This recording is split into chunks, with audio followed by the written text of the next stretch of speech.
Here's the camping axe that I purchased for Project X. It's pretty rad, right? Yes, it is rad. Project X is putting a bit of a spotlight on my own penchant for insanity. It's an internal spotlight. I'm showing myself just how nuts I can be. But the axe is not insane. No.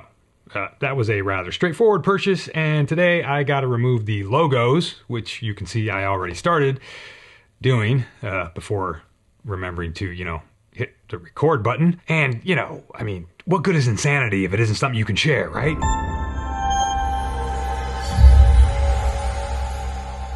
Greetings, good humans, and welcome to Tabletop Alchemy, where sometimes we work on a weird thing on the hobby desk, like cute, wicked axes and water bottles.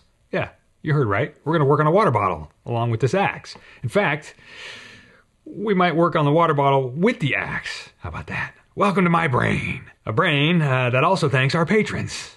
Nah, let's be honest. It's my heart that thanks my patrons for facilitating axes and water bottles and other insanities when they thought they were facilitating calm, coherent hobby products, activities, things of hobby nature. I'm just kidding. They know what they're supporting. A veritable buffet of who knows what. It's a good group to have behind you. All right, so let's jump over to the hobby desk where we've got this other thing on there that's not exactly, your typical hobby thing. It's just sort of a giant version of something that we might paint up on a miniature or weather on a miniature, right? So, it's all in the same vein, isn't it? Okay, so let's get to this logo removal activity. So this thing has some kind of black powder paint applied to it for that cool, dramatic black blade look. It's on all kinds of knives and stuff nowadays, and lucky for us, it comes off pretty easily with some 320 grit sandpaper. Now, I thought X-Acto blades would scratch the crap out of this stuff, but they don't do much at all. It's kind of weird. Sandpaper is by far the superior method of removal for this stuff. It is interesting to me how it sort of resists sharp scratches, but mild abrasives can just sort of erase it. You got to put some effort into it. You can't see it, but there's elbow grease on the table here. You can see that the logo imprint shows up in different lighting, even when it looks like it's gone from certain angles. So I got to scrub the hell out of this thing, and I just got to get the logos gone so that I don't see them from any lighting angle. Now, of course, as luck would have it, why am I surprised? This is how it works every time. This axe only has logos on one side, but of course, the side with the logos is the hero side. Now, by hero side, I'm referring to which side will be facing camera. And because my actor is right-handed, the right side of the axe will be closest to camera, and that's where the logos are, and that's where they need to be removed. Now, ultimately, I'm completely unconcerned with how all this sanding is roughing up the fine factory finish on this thing, because I want this axe to look like it's not brand new. I don't want it to look like it just came from Amazon, which is what it did. It's movie magic, man. Come on. I want it to feel like it's been carried for a few years and used on a few camping trips. So we're going to basically do some weathering on the whole thing. So scrubbing off the logos isn't a big deal as far as like ruining the finish goes. So here I'm weathering the bottom of the handle, and this is kind of like edge highlighting sort of on a miniature. It doesn't really take much for the sandpaper to rub off the black on the sharp edges, and already we're just getting a nice soft worn look to the thing, right? It's kind of perfect. It's kind of fun doing this. And I'll put a few scrapes and scratches around the center hole, and then I just ran the sandpaper over the hand grip to see what that would do. I literally just did it on a whim. And, it looks dramatic initially, but when you wipe away the dust, it's actually not that crazy. It's just enough, again, to maybe just appear not brand new. Now, I really want to focus on dinging up the main hero side of the blade, the big flat area. I need to add, like, a lot of scratches and scrubs to sort of camouflage or blend in the smudges that are the logo removal spots. So I did some more scrubbing with the sandpaper, and I tried to put in some scrapes and nicks with the X-Acto blade. But again, that doesn't really work great.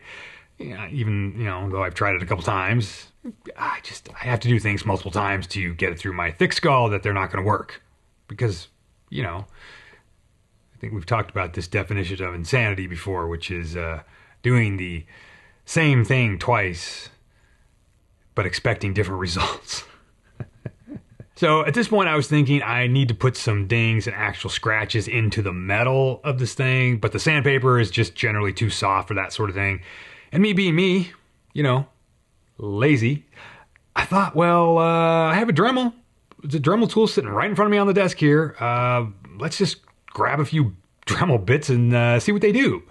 Now, I wasn't sure what to expect exactly, so of course, I experimented on the hero side. And that's a dumb thing to do. Don't do that. Don't do what I do. That's a bad road to go down. Experiment on the non-hero side. The side that people aren't going to see or see a lot of.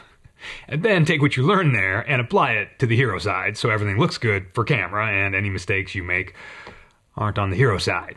But I digress. Let's get back to the experimenting on the hero side thing that I'm doing. First, I tried the finer grit sanding barrel, and that doesn't really do much. So then I grabbed the super rough sanding barrel, and that does something right quick. And this is a perfect real-world example of why you don't do what I do. Don't experiment on the hero side.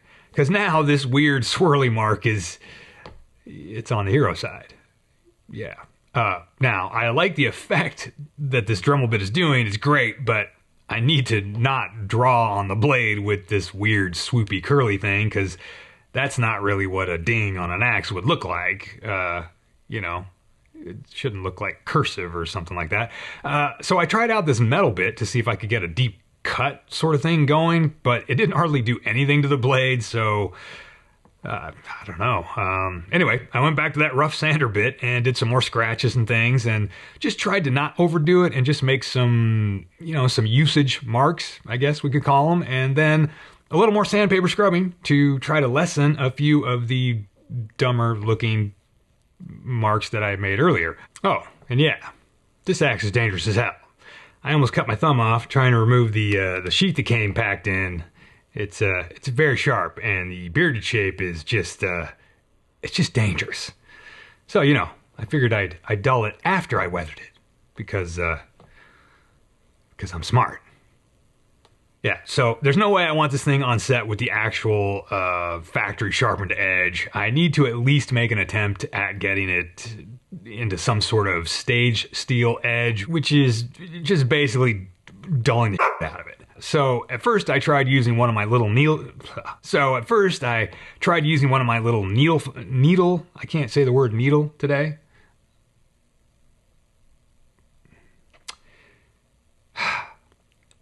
I tried using one of my little needle files because I don't have any actual, manly sized files. And this was tedious, and it was just taking too long, and, I got impatient. And I thought that, let's give the Dremel another whirl, shall we? And that thing worked great. I went over the edge a few times and rounded off the corners a little bit, and then used a lower grit sanding stick to sort of round off the edge from either side. So I wasn't just making like a flat edge with two more sharp corners on it. And yeah, I got the blade down to probably not like actual stage steel flatness, but definitely down to where it's not going to slice anything open. Obviously, this is still a hefty chunk of metal with a rounded edge, regardless of having a rounded edge. But, while there's no way it's going to chop down a tree anymore, you could still hurt someone just by hitting them with the thing, right? So we still got to be very careful with this on set, and the upshot of this whole thing is that this prop will never be used in any sort of combat or fight scene. So there's that. But we still got to be very careful.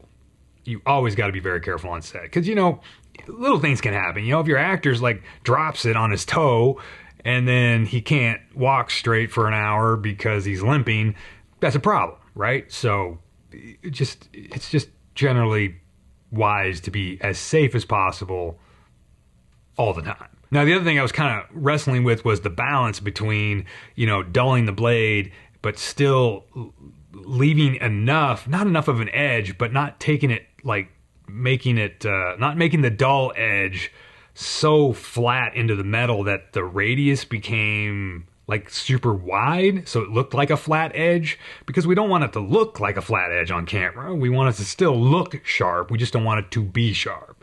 So it's a little bit of a balance act in there. But anyway, I moved on to the handle here, and I thought I would put some brown paint on the handle and dab it and wash it and hit it with paper towels and just randomly muddy, put some muddy colors on it to do a little aging. Super simple. I'm not going overboard. I literally did this in like 5 minutes.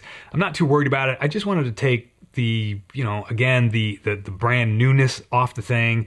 And there we go. It's all scuffed up, and I think it's going to work great on camera for the project X. All right, so now I've got another prop for my actor to carry around in the woods, and that prop is a water bottle. Super fancy, I know. But for this thing, I wanted to age it up just a little bit, and it also has a logo that needs to get the hell off of there. Now, the X-Acto knife works great on this thing. The paint is pretty thick, but the X-Acto knife is scraping the paint off pretty easily, and I was scrubbing at the logo for a while before a thought occurred to me, a realization that I should have come to much sooner, that there is a much simpler way to hide this logo. I'm going to use a sticker. In fact, I'm going to get a few stickers that thematically fit the character and slap them on the bottle in various spots. That'll age it up too, right? And I can take the stickers. I don't have them yet, so I can't show this part of the process, but I'll put some stickers on there, and then I'll kind of weather the stickers up, give them little scratches and sand them up a little bit on the corners or whatever. Doesn't matter.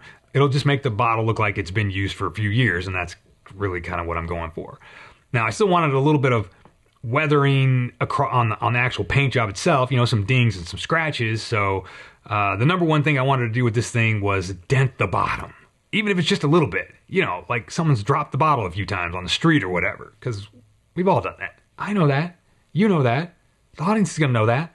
So let's ding the bottom of this bottle. What better to ding it with than the hammer side of the axe we have sitting right here? It's perfect. Give it a couple of whacks, get a small little ding, a little scrape up, with the X-Acto knife a little bit, and Bob's your uncle. Anyway, like I said, we're just dinging this whole thing up, marking it up just enough to give it a sort of a lived-in sort of feel, sort of a used sort of a feel, right? So these two items here they're not representing the insanity I was talking about at the beginning. There's some other things having to do with wardrobe and props that highlight my insanity, but I'm running out of time, and I got to wrap this video up. Sorry. So I suppose next week we'll chat about the dumb things that were driving me nuts because I couldn't make a choice. And we'll talk about design choices, which applies just as much to miniature painting and tabletop game design and all kinds of hobby projects as well as film production. So we'll explore those topics with some illuminating examples, and then you can all laugh at me.